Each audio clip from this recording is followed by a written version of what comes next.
Hello बच्चों, कैसे हैं आप लोग। चलिए स्टार्ट करते हैं। देखिए, some basic concept of chemistry के 2 लेक्चर हम लोग डिस्कस कर चुके हैं। आज थर्ड लेक्चर डिस्कस करेंगे और इस थर्ड लेक्चर में हमें क्या डिस्कस करना है। एक तो जो हम स्टार्ट करेंगे बेसिकली कुछ पॉइंट्स हैं जिनको हम कवर करेंगे। सबसे पहले आता है atomic and molecular masses. Atomic mass और मॉलिक्यूलर मास, कई बार क्या होता है बच्चे बड़ा कंफ्यूज हो जाते हैं। मैंने पहले भी कहा था, मैं जीरो से बता रहा हूँ कि भाई एटॉमिक मास क्या होता है और मॉलिक्यूलर मास क्या होता है, इनके बारे में बात करते हैं। चलिए बेटा, देखिए एटॉमिक मास जैसे हमने लिखा क्लोरीन, इसका एटॉमिक मास है 35.5। हमने लिखा ऑक्सीजन, एटॉमिक मास है 16। हमने लिखा नाइट्रोजन, एटॉमिक मास है दैट इज 14। मतलब अगर मैं एटॉमिक मास के बारे में बात करूं, एटॉमिक मास तो बेटा होता है mass of proton plus mass of neutron, इनका समेशन होता है। ठीक है, mass of proton plus mass of neutron. तो किसी का भी एटॉमिक मास निकालेंगे तो मास ऑफ प्रोटॉन और मास ऑफ न्यूट्रॉन का समेशन होता है। अब एक टर्म आता है मॉलिक्यूलर मास। मॉलिक्यूलर मास कैसे निकालते हैं, तो basically summation of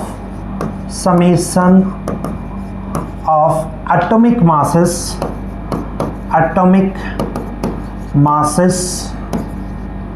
of all atoms in molecules. एक एग्जांपल लेते हैं। फॉर एग्जांपल, अगर आपसे बोला जाए कि नहीं एटॉमिक मास बताना है और हम कैसे बता सकते हैं, क्वेश्चन एक लेते हैं। जैसे for example,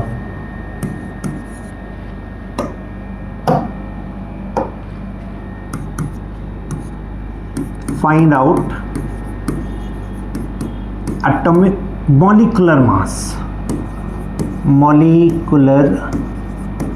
masses of given compounds। For example हमने दिया H2O, दूसरा एग्जाम्पल दिया हमने NH3, तीसरा दिया H2SO4,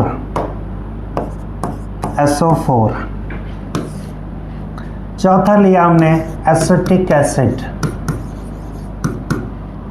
पांचवा लिया हमने C6H12O6, छठवां लिया C12H22O11।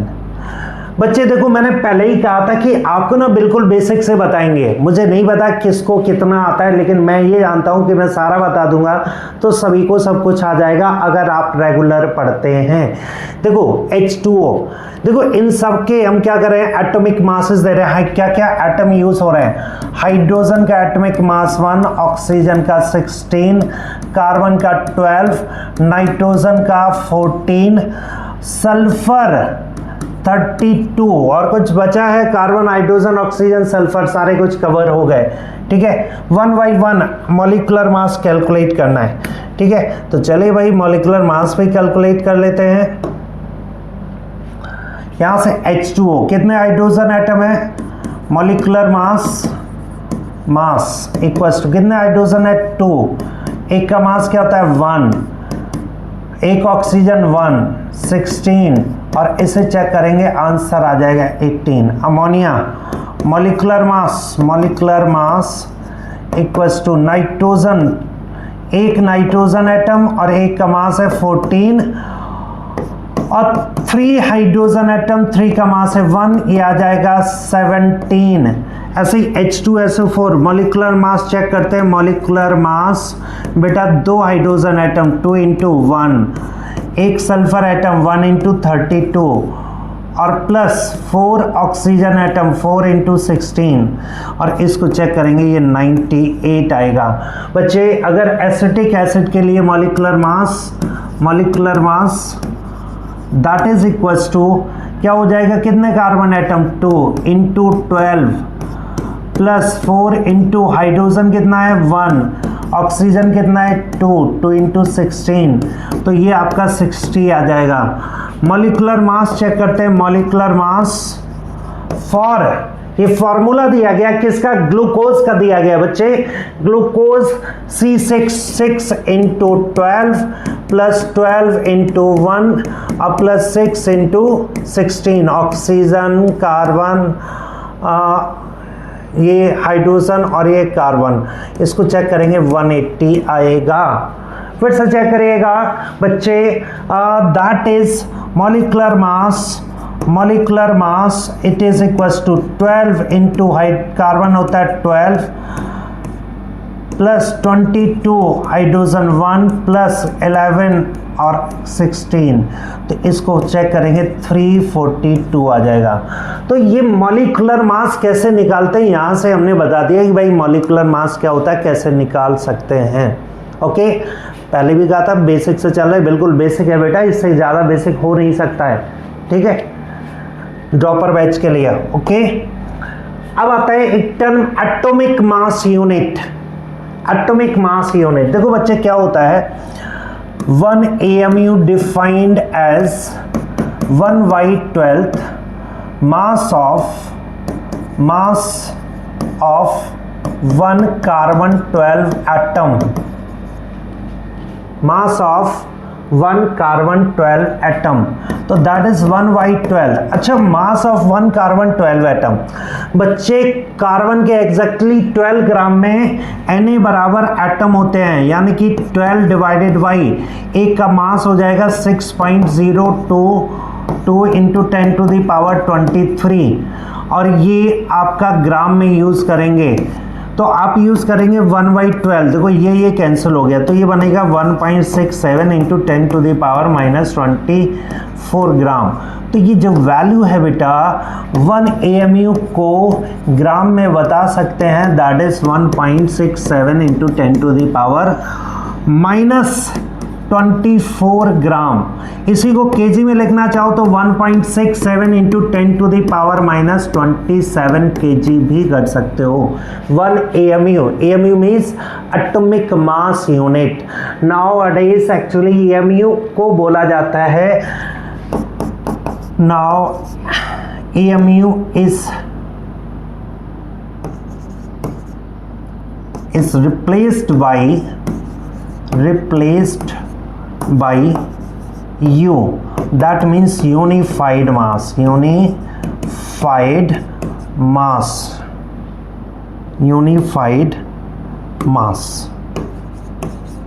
ठीक है। तो हमने 1 AMU की वैल्यू निकाल दी। तो 1 AMU क्या होता है, it is 1/12 mass of carbon 12 atom, carbon के 3 आइसोटोप होते हैं, कार्बन 12, कार्बन 13, कार्बन 14, जिसमें हम कार्बन 12 के बारे में बात करते हैं। ओके, चलिए रिलेटिव एटॉमिक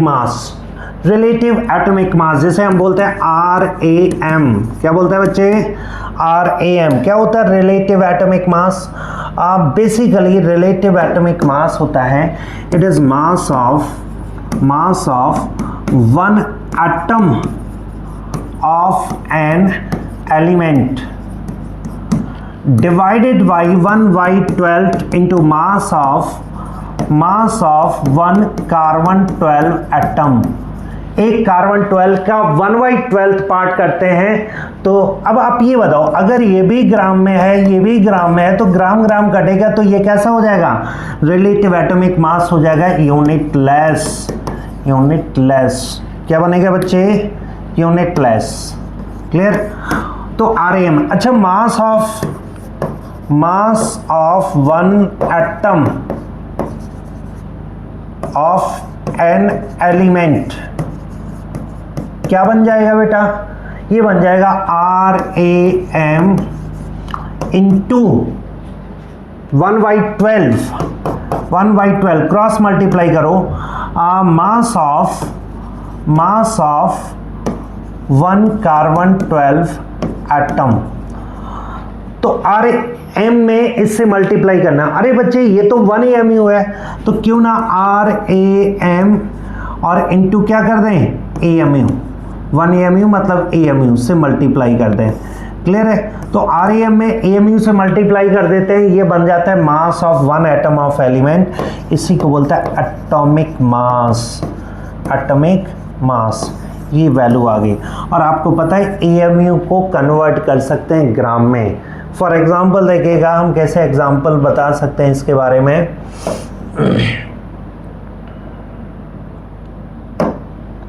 फॉर एग्जाम्पल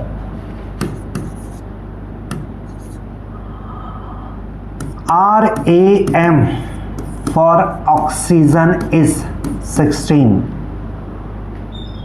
तो एटॉमिक मास क्या हो जाएगा, atomic mass of oxygen, oxygen it is equal to 16 AMU। हमें सिंपली AMU से मल्टीप्लाई करना है। फॉर एग्जाम्पल फिर से देखिए, RAM फॉर फ्लोरीन इज 19। तो atomic mass, atomic mass of fluorine क्या हो जाएगा बच्चे, 19 AMU। मतलब आप क्या करेंगे, AMU लगा देंगे। क्लियर हो गया? तो ये एटॉमिक मास यूनिट हो गया बच्चे। अच्छा, एक और बात आता है, एक टर्म आता है ग्राम एटॉमिक मास। ग्राम एटॉमिक मास, और बच्चे होता है ये मास of 1 mole atom, mass of 1 mole atom, यानी कि इसे बोल सकते हैं मास of 1 atom of an element into Avogadro number. Into क्या करेंगे, एवोगैड्रो नंबर। ठीक है?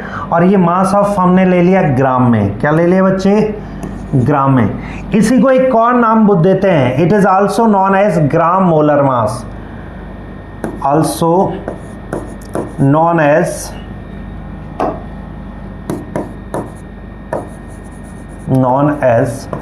ग्राम मोलर मास। इसी को हम क्या बोलते हैं बच्चे, ग्राम मोलर मास। ये बातें क्लियर हो रही हैं आई थिंक।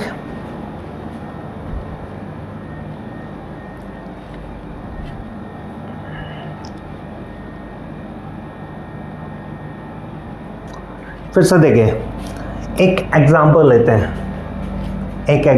हैं, बेटा।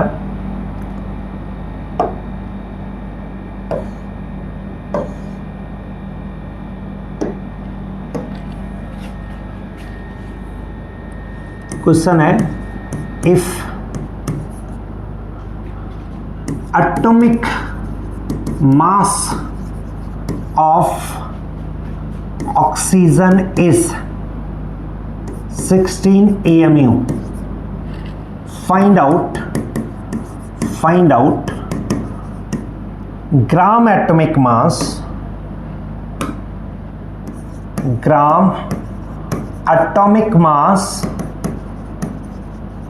of oxygen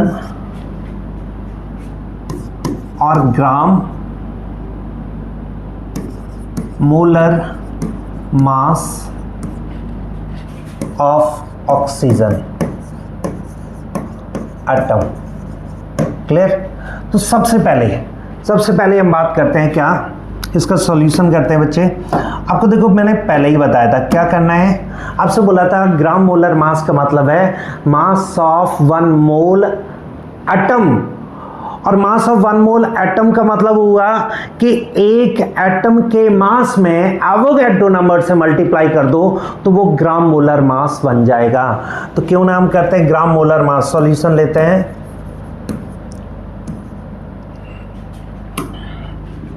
gram molar mass it is equal to mass of 1 mole, मास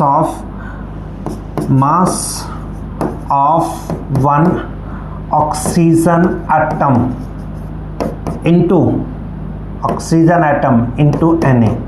अच्छा, मास ऑफ 1 ऑक्सीजन एटम क्या होता है, 16 इंटू AMU। ये 16 AMU है, AMU into Avogadro number 6.022 into 10 to the power 23। अच्छा 16 AMU की वैल्यू कितनी आती है? AMU की वैल्यू आती है 1.67 into 10 to the power -24 into 6.022 into 10 to the power 23। बच्चे ये ग्राम में आ जाएगा। अच्छा थोड़ा सा एडजस्ट करते हैं। आपको याद होगा ये वैल्यू कैसे आई थी, इसको रिकॉल करिए। 16 ये वैल्यू आई थी 1 upon Avogadro number 6.022 into 10 to the power 23 से आई थी ये वैल्यू, और इसको लिख सकते हैं 6.022 इंटू 10 टू द पावर 23। बच्चे क्या क्या कैंसिल हो जाएगा? अगर आप कैंसिल कर सकते हैं तो करिएगा। यहाँ से ये टर्म और ये टर्म कैंसिल हो गया और हमारे पास बन गया 16 ग्राम। तो जानते हैं एक रिजल्ट आया कि किसी का अगर AMU में मास पता है तो AMU हटा के ग्राम लगा तो ग्राम मोलर मास बन जाएगा, यानी कि दैट इज 1 मोल का मास। इसको देखो सिंप्लीफाई करते हैं, थोड़ा सा और क्वेश्चन लेते हैं ताकि आपको चीज़ें और क्लियर हो।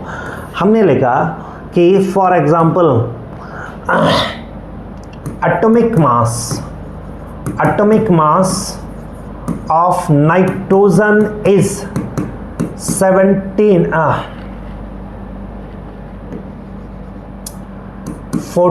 AMU। तो gram atomic mass equals to 14 gram. Clear है कि नहीं? For example atomic mass of calcium is 40। तो ग्राम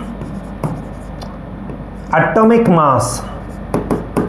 मास equals to 40 gram atomic mass. हमने क्या बताया? AMU हटाओ ग्राम लगा दो, आंसर क्या हो गया? 40 ग्राम। तो हम इस तरह से बोल सकते हैं, सिंपली आप ग्राम अप्लाई करके कर सकते हो। फिर से बच्चे याद दिलाते हैं कि ये सारा कुछ PDF के फॉर्मेट में हमारे ऐप पर स्टोर है। आपको हम एक लिंक दे रहे हैं, उसको लिंक करिए, लिंक पर क्लिक करिए, रजिस्टर करिए और वहाँ पर ऐप ओपन हो जाएगा। और जब ये ऐप ओपन हो जाएगा तो वहाँ एक तो ये PDF के फॉर्मेट में मिलेगा, साथ में हम टाइम टू टाइम उसी ऐप पर आपके क्लास टेस्ट भी कंडक्ट कराएंगे। प्री अनाउंस क्लास टेस्ट होंगे, चैप्टर खत्म होगा क्लास टेस्ट कंडक्ट करा लेंगे। यहाँ पर हम क्वेश्चन प्रैक्टिस के लिए भी डालेंगे। तो इसके लिए थोड़ा सा एफर्ट लगाना पड़ेगा कि आपको ऐप के अंदर जाना पड़ेगा। ठीक है, वीडियो लेक्चर तो पूरा का पूरा आपको यहीं पर मिल जाएगा YouTube पर। ओके, तो ये वैल्यू हमने डिस्कस की। चलिए एक और पॉइंट आता है। चलिए क्वेश्चन एक दिया गया है, ये तो हम लोगों ने कर ही लिया है, तो अब इसकी ज़रूरत नहीं है।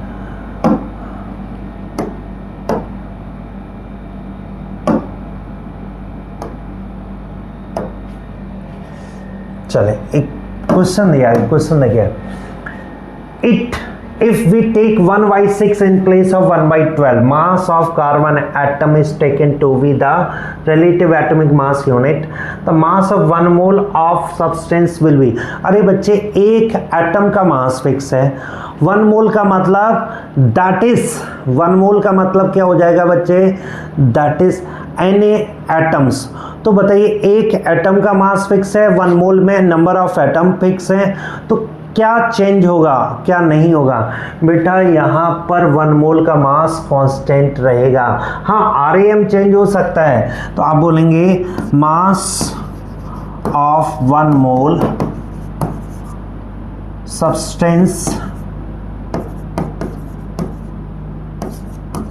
रिमेन्स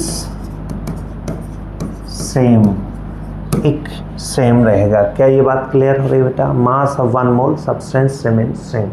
ठीक है, चलिए फिर से हम बात करते हैं। एटॉमिक मास क्लियर हो गया, ये हमने कर ही लिया। कुछ क्वेश्चन लेते हैं। Find out the relative atomic mass of oxygen and atomic mass. क्या लिखेंगे? रिलेटिव मास का मतलब हो गया बच्चे कि यूनिट नहीं होगी और एटॉमिक मास में आप यूनिट डाल देंगे। ओके, तो क्या होना चाहिए अगर इसके बारे में देखें? रिलेटिव एटॉमिक मास 16 और एटॉमिक मास 16 एमई, तो आंसर क्या हो जाएगा? This answer. ओके, कुछ टर्म दिए गए हैं आपकी प्रैक्टिस के लिए कि किनके क्या। सोडियम का रिलेटिव एटॉमिक मास 23 है, एटॉमिक मास है दैट इज 23 एमयू। ऐसे ही फ्लोरीन का 19 एमयू। ठीक है, तो ये प्रैक्टिस कर सकते हो।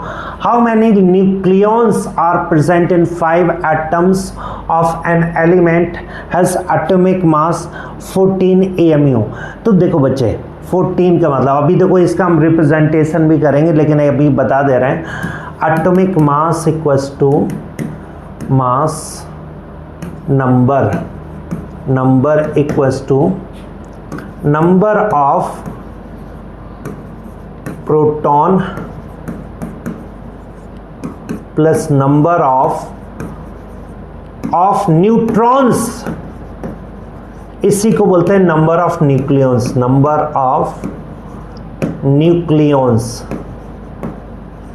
बेटा क्या बोला गया है कि how many nucleons are present in 5 atom. अच्छा 14 एमयू एटॉमिक मास दिया गया। Atomic mass equals to 14 MU. तो इसका मतलब क्या है? 14 न्यूक्लियॉन्स वो भी 1, तो 1 एटम हैज 14 न्यूक्लियन। तो कितने एटम है? 5 एटम्स कितने होने चाहिए? 14 इंटू 5, आंसर हो गया 17 न्यूक्लियॉन्स। आंसर कौन सा आ जाएगा? That is A option. Okay, अब रिप्रेजेंटेशन। अब थोड़ा सा एलिमेंट में कई बार बच्चे कंफ्यूज हो जाते हैं। वैसे तो ये स्ट्रक्चर ऑफ एटम का पॉइंट है लेकिन हम रिप्रेजेंटेशन देख लेते हैं। कुछ छोटे छोटे पॉइंट हैं जिनकी ज़रूरत पड़ती रहती है, उनको भी देख लेते हैं। देखो बच्चे, कोई भी एलिमेंट है, लेट एलिमेंट एक्स, इसको कैसे रिप्रेजेंट करते हैं? इसको रिप्रेजेंटेशन का तरीका है कि इसको आप ऐसे भी रिप्रेजेंट कर सकते हो। ZXA और ZXA तीनों में से तीनों ही सही है। जहां पर ये Z क्या रिप्रेजेंट करता है बच्चे? Z रिप्रेजेंट करता है atomic number that is equals to number of proton equals to number of electron. और A रिप्रेजेंट करता है एटॉमिक मास नंबर और ये रिप्रेजेंट करता है number of proton plus number of neutrons. Clear है कि नहीं? ये रिप्रेजेंटेशन है। किसी भी एलिमेंट का रिप्रेजेंटेशन करना है तो इस तरह से बता सकते हैं। आई थिंक सभी क्लियर हुआ है, सारे बेसिक पॉइंट हैं।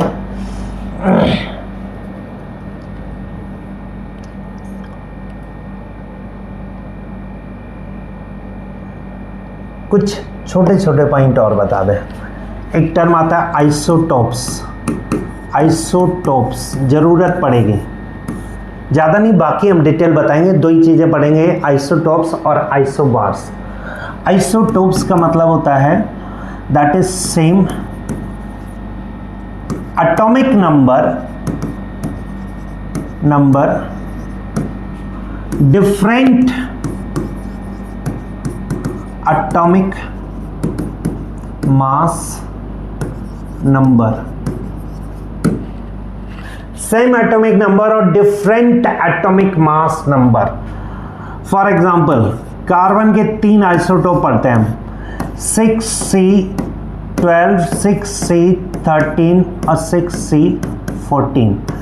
ऐसे ही अगर मैं कहूं कि हमारे पास में क्लोरीन के 2 आइसोटोप 17Cl35, 17Cl37, हाइड्रोजन के 3 isotope, hydrogen 1H1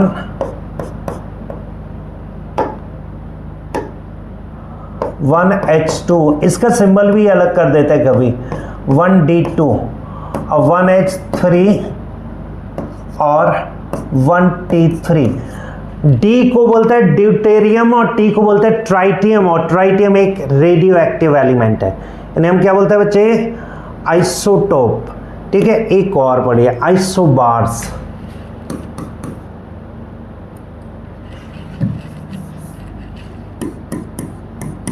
isobars,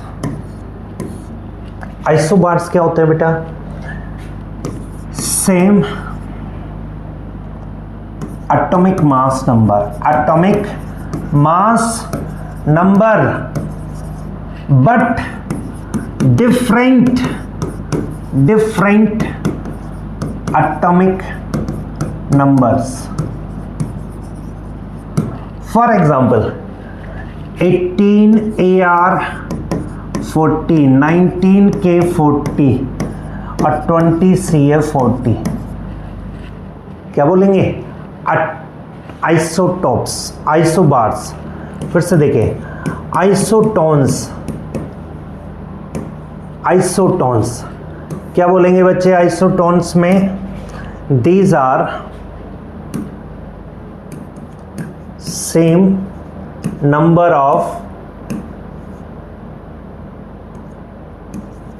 of neutrons. For example, 6C13 neutron क्या होंगे? It is A minus Z और A का वैल्यू है 13 माइनस 6, आंसर आ गया 7। 7N14 न्यूट्रॉन क्या होंगे? दैट इज 14 माइनस 7, आंसर आ गया 7।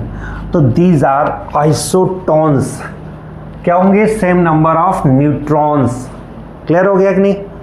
ठीक है, तो ये टर्म है जो आगे आते रहते हैं, इनको दिक्कत ना हो इसलिए ये मैंने बता दिया है। अब आता है एक टर्म एवरेज आइसोटॉपिक मास। एवरेज आइसोटॉपिक मास और एवरेज एटॉमिक मास। एवरेज एटॉमिक मास क्या होता है बच्चे? जैसे एक एलिमेंट के दो आइसोटोप हैं, एक एलिमेंट के हमने दो आइसोटोप ले लिए, दैट इज बोरॉन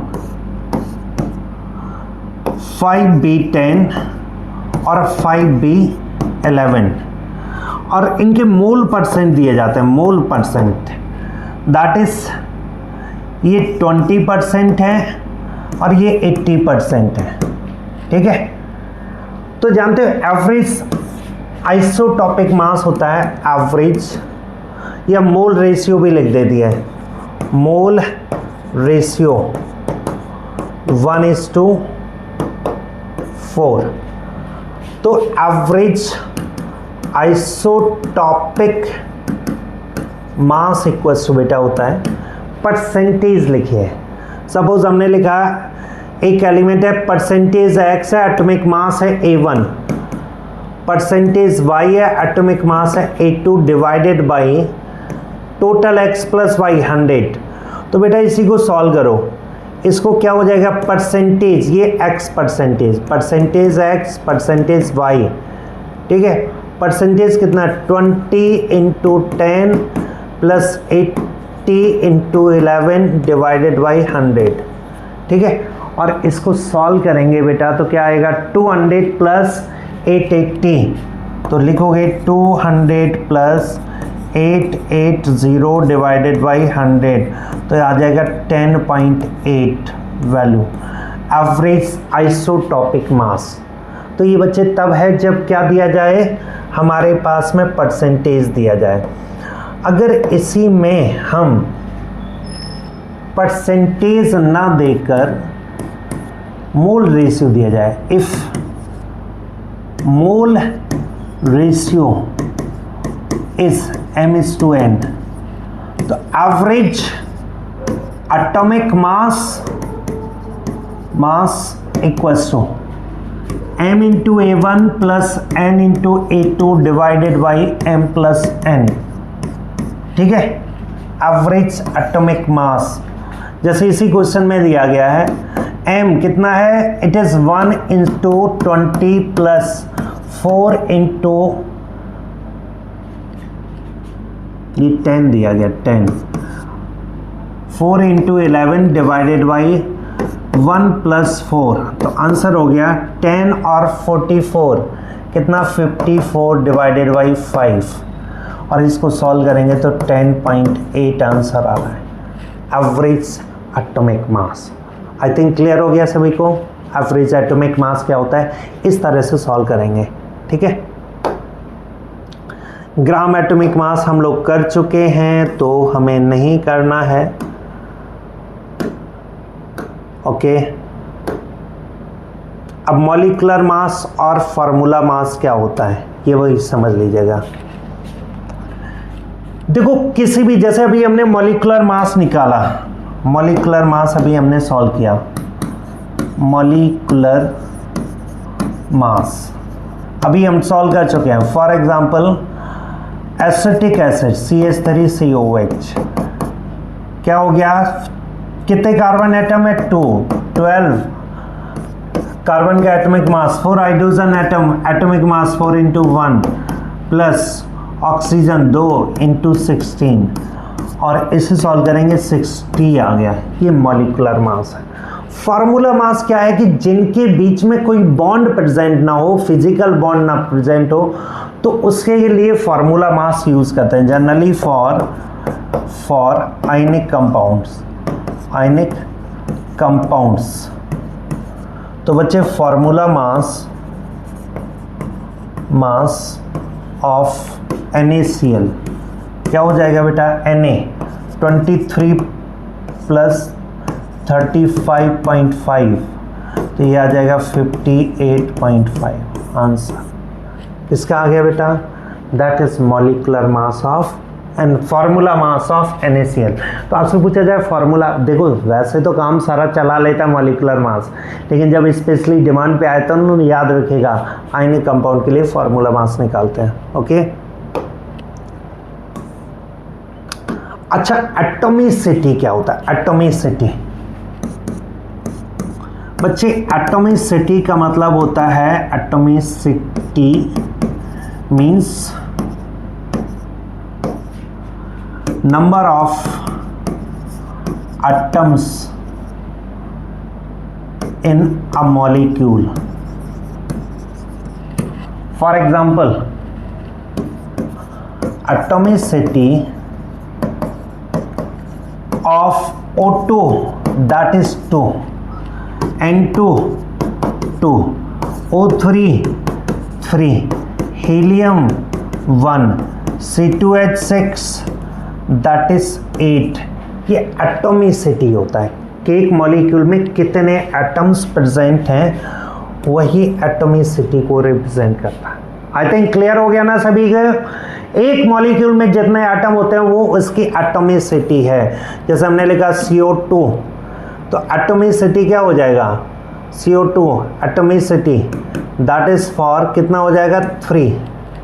क्लियर हो गया, तो एटॉमिसिटी हम निकाल सकते हैं सभी के लिए, एटॉमिसिटी क्या होता है। ठीक है,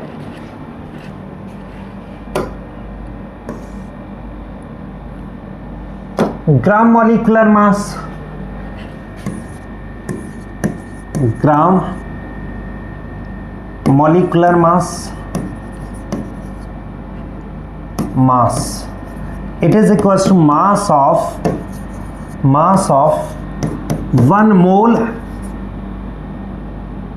molecules, और ये कैसे निकालेंगे, it is summation of atomic masses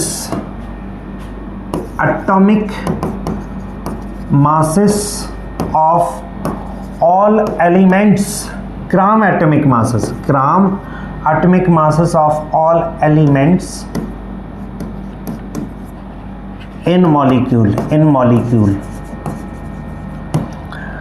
देखिए बच्चे, फॉर एग्जाम्पल हमने लिया H2SO4, इसका मॉलिक्यूलर मास निकालना है, gram molecular mass. Gram molecular mass equals to कितना हो जाएगा बेटा, कितने एटम है H2SO4 में, 2 इंटू हाइड्रोजन का ग्राम एटॉमिक मास 1 सल्फर एटम और ग्राम एटॉमिक मास होता है 32 और 4 ऑक्सीजन एटम ग्राम एटॉमिक मास होता है 16। तो इसको सॉल्व करेंगे तो आंसर आ जाएगा 98 ग्राम। क्या बन जाएगा, 98 ग्राम। तो ये ग्राम एटॉमिक मास दिया गया। आई थिंक सभी को क्लियर हो गया। तो ये सारे वो बेसिक पॉइंट हैं जो आपको परेशान कर सकते हैं। तो कोई इस चैप्टर का ही नाम है some basic concept of chemistry.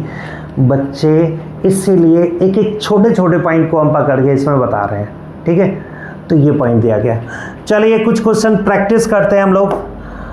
Practice question है, दिया गया 1 atomic mass unit is defined as, कैसे डिफाइन करेंगे, मास ऑफ, क्या हो जाएगा बेटा, मास ऑफ 1 हाइड्रोजन एटम या 1/12 मास ऑफ 1 कार्बन 12 एटम। बेटा ये अमी को हम ऐसे ही डिफाइन करेंगे, ऑलरेडी हम लोग फार्मूला पढ़ चुके हैं।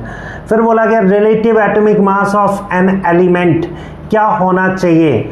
तो देखो मास of 1 atom of gram, mass of 1 mole of atom, ratio of average mass of an atom to 1/12 of mass of carbon 12, RAM। Answer क्या हो जाएगा, C करेक्ट होगा।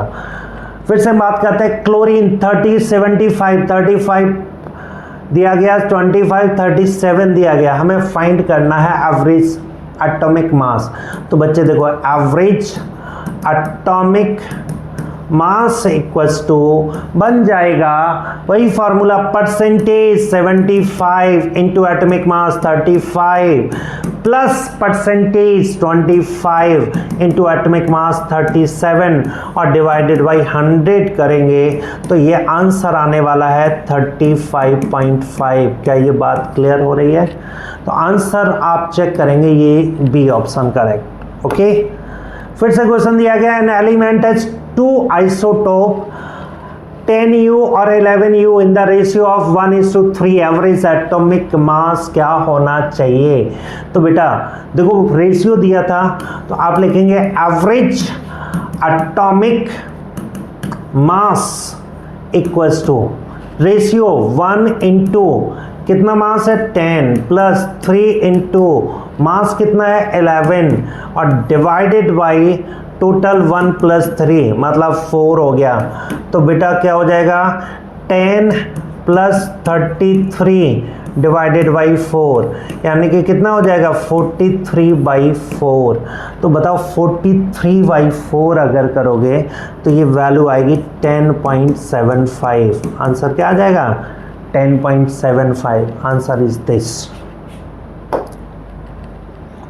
Which of the following has highest relative atomic mass?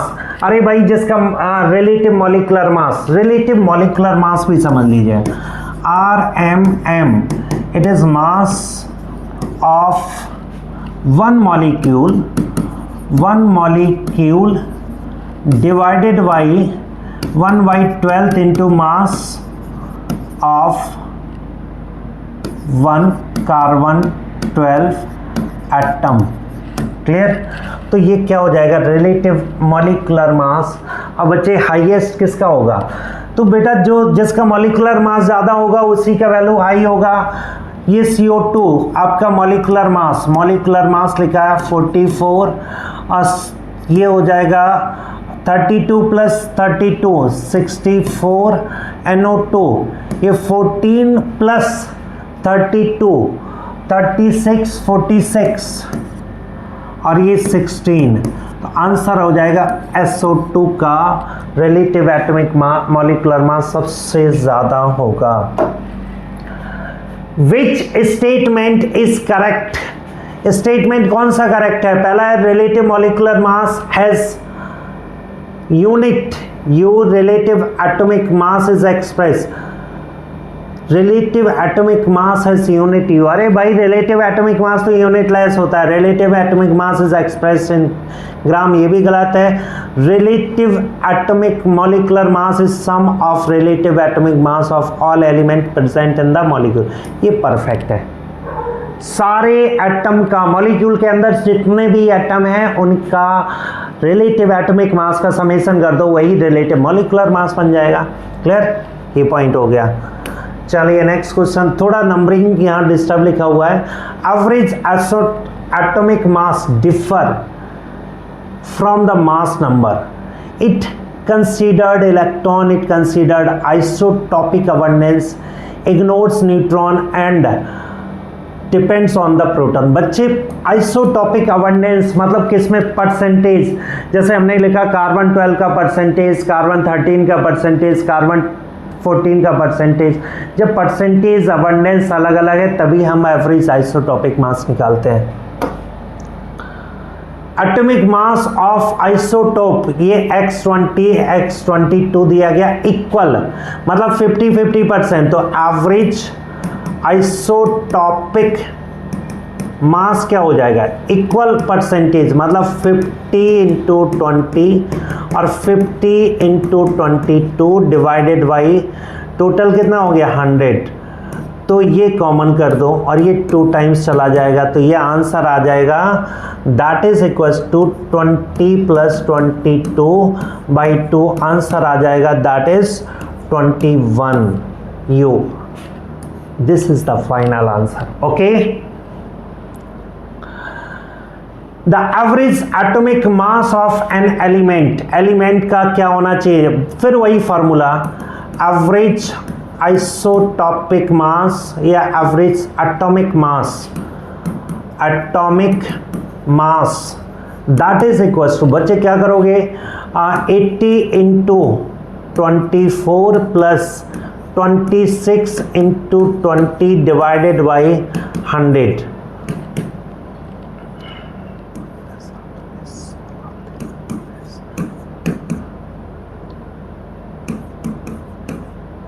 Divided by